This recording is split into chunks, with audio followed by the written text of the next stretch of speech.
दरअसल बिहार के जमालपुर से रेल संस्थान इरमी को लखनऊ शिफ्ट करने के केंद्र सरकार के फैसले पर बिहार की सियासत गर्मा गई है। सीएम नीतीश कुमार ने रेल मंत्री पीयूष गोयल को खत लिखकर फैसले को वापस लेने का आग्रह किया।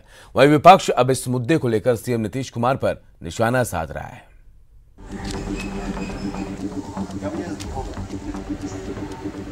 Indian railway institute of mechanical and electrical engineering यानी इरमी को बिहार के जमालपुर से यूपी के लखनऊ शिफ्ट करने का फैसला हुआ है, जिसको लेकर सीएम नीतीश कुमार ने रेल मंत्री पीयूष गोयल को पत्र लिखा है और इस संस्थान को जमालपुर में ही रहने देने की मांग की है।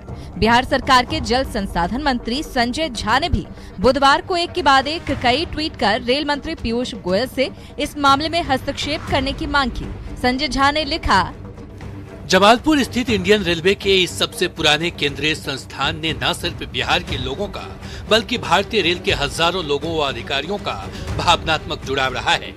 नीतीश कुमार जी के 1 मई को लिखे पत्र के आलोक में रेल मंत्री पीयूष गोयल जी के तत्काल हस्तक्षेप का अनुरोध है।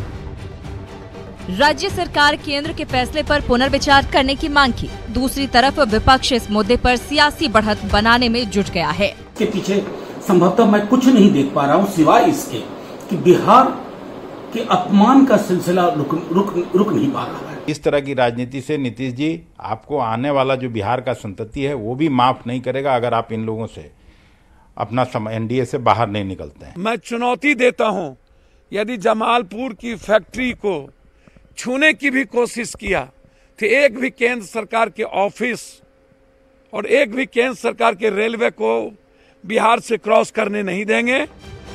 8 फरवरी 1862 को जमालपुर में रेल इंजन कारखाना की स्थापना हुई थी। इस कारखाने के अहाते में 1905 में तकनीकी स्कूल के रूप में इस संस्थान की नींव डाली गई थी। ब्रिटिश काल में रेल परिचालन में सहायता के लिए 1927 में विशेष श्रेणी रेलवे शिक्षु योजना की शुरुआत की गई, जिसका नाम भारतीय रेल यांत्रिक एवं विद्युत अभियंत्रण संस्थान रखा गया। यानी ये देश का सबसे पुराना केंद्रीकृत प्रशिक्षण संस्थान है। जाहिर सी बात है कि बिहार के लोगों का इस संस्थान से गहरा जुड़ाव है। अब देखना ये होगा कि राज्य सरकार के आग्रह को स्वीकार करते हुए केंद्र सरकार फैसले पर पुनर्विचार करती है या नहीं। Bureau report, news 18। और इस बुलेटिन में फिलहाल इतना ही, लेकिन आप देखते रहिए न्यूज़ 18 बिहार झारखंड।